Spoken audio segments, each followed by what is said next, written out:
it's Tammy with Creating with Tammy. Thank you so much for joining me today. Let's go ahead and do a fun project today. We're going to take a silkscreen transfer and create a cutout. I love doing this to make magnets, to make coasters, different objects. We're going to make a magnet today out of this Don't Forget to Be Awesome. After you cut out the wood, you can take this transfer and use chalk paste with a squeegee to actually add color to the wood. Okay, to get started, we're going to come down here to the extract icon. Click on the extract icon. And what you want to do here is I'm going to just save the portion that I want to save to begin with. We can do each separate square, but we're just going to do one today so we can do a quick video and show you how to do this. This is the crop tool right here. So let's go ahead and crop this one box out.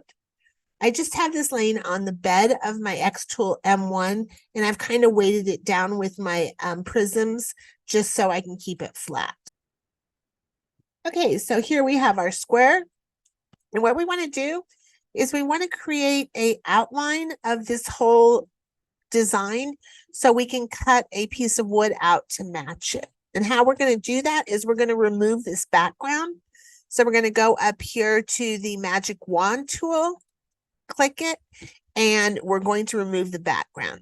Now here you're going to want to maybe play around a little bit. I'm going to increase the size so we can see it a little bit better. And if I save it, I can move this around if I don't like the location it's in, and then go back to edit image. And I'm back to that same place, but it's more in the middle. Okay. So if I hit the magic wand, I want to check what my fuzziness is. I'm at 49 right now. Let's just try it. We can always undo it and adjust it. Okay, we want to make sure we don't have any what I call floaties around here, like what we have down here at the bottom. I'm sure there's a more technical term, but that's what I call them. We can just go ahead and erase these, or we can go back, undo, and adjust our fuzziness and see if we can get a better result. Okay, so let's go to 60, try it again, and now we've gotten rid of that. Now you'll see that there is still some inside these letters. I'm not going to cut the letters out on this one. I just want a general outline of this, and then we'll come back in here and do the B by itself in a moment. Okay, so I am good with that. Once you hit save, you cannot undo the editing anymore. So be sure you're happy with your results. Go ahead and save it.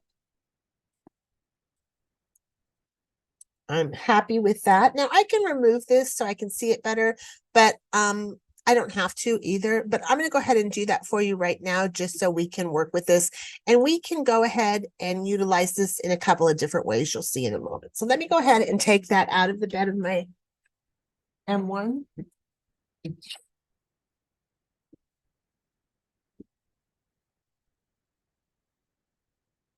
And then you will want to refresh if it doesn't automatically refresh when you close the lid. Let's go ahead and increase the size down here in the bottom left corner so we can see it a little bit better. Okay, line. If you only want to outline the outside of it for a cut, then I'd go ahead and turn off the add inner outline option. And right now you'll see that I have some cutouts inside. On this one, I don't want that. So I can go ahead and just make this offset distance a little bit bigger, and it will just do the outside. Now I'll go ahead and say that's fine. We can move it, make sure we're good with it. I'm happy. This cut's going to be a little bit deep.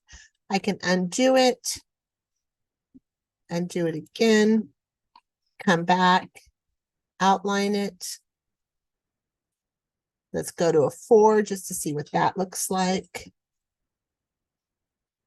Okay, I like that one a little bit better, and we're good to go. So now that's going to cut the outside, so I can make this into a magnet, and I'm happy with that outer cut. So I think I want to cut out this butterfly as well. So let's go ahead and go back to edit image.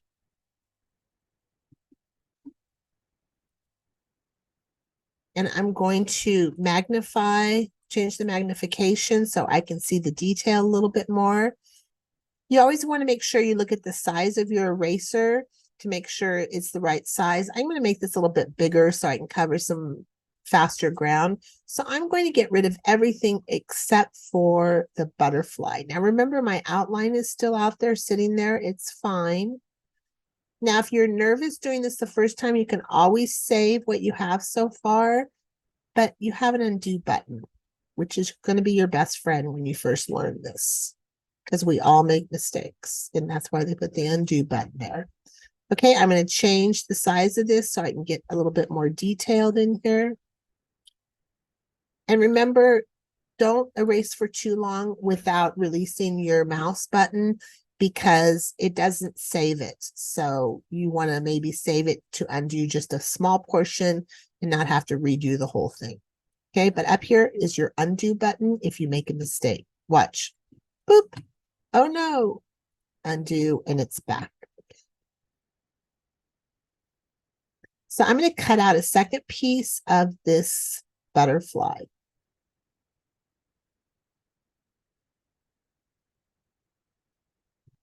I got a little too close down there on the wing, so I'm going to undo that. If I'm happy, I should release it so I don't have to go back and redo a bunch of the part I already did. Let's go ahead and use our magic wand and see if we can get rid of a little bit larger space here. That's good. Now let's get rid of this.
Happy with that? Let's go ahead. Once I hit save, you guys, I can't undo anything that I've done as far as this editing. So just be sure you're happy with it. Okay, let's go ahead and outline this. And I want this closer, so I'm going to start off with a 0. One thing I have noticed with silkscreen transfers, if I do a offset distance of sometimes even 1 or 2, sometimes it can skew the shape, and I don't have a good print from the silkscreen. So a lot of times I'll start with an offset distance of 0, and then I'll do a second outline of that outline to give me a more exact end product. And I don't know why it works that way, but I found it does. Okay. Okay, so now I moved that without saving it, so I'm going to have to do it again. If you do that, that's why that happened. Turn off the inner. I'm going to do 0. I have to hit OK. I didn't hit OK and I moved it. So hit OK. And I'm still okay to undo at this point if I don't like it. It's not perfect, but it's going to be fine for this. I'm going to go ahead and do a second outline of that. So I'm going to select this, get my box around it, and do an outline of 1. And I don't want it to be a 2 because I want it to be, and that's better. So I want it to be a pretty tight outline, because if we go back to the original design, which I don't have here right now, it's got to fit into that space where the butterfly was. Okay, I don't want it to overlap too much of the other part of the silk screen. Okay, so you want to do it pretty tight. Okay, so I have my 2 pieces. I want to keep them separate to cut them out, but that's it. If I wanted to go ahead and get rid of my B, I can. I'm going to save this before I do anything else. Go ahead and get this set up to cut. Okay, let me go ahead and get a piece of wood. I'll be right back.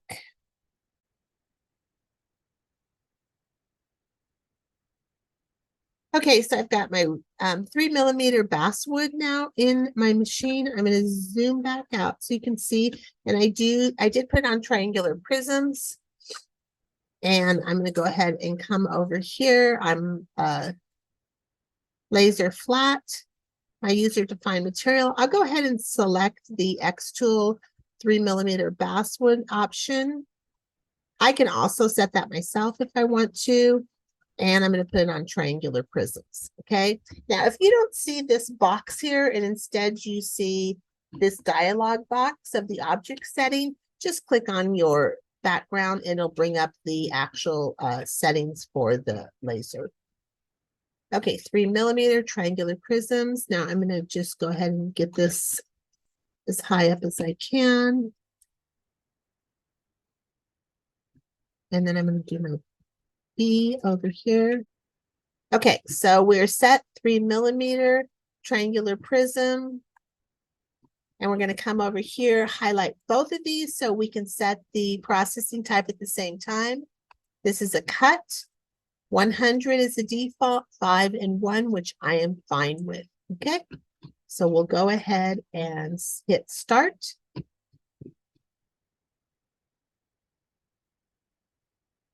We're going to hit the start up here, and now it says ready. Once it says ready, I can press the button on my device to start the processing. Remember, you always want to make sure you stay next to your machine while it's cutting. Do not ever leave your machine.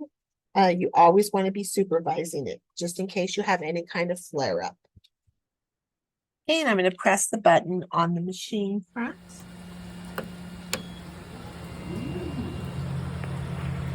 And we'll go ahead and get cutting.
Okay, my processing is complete. I can come over here and do save as if I didn't do that previously, but I'm all done with this project and I can go ahead and start another project. Thank you so much for joining me. Be sure to like, subscribe, and to share with your friends.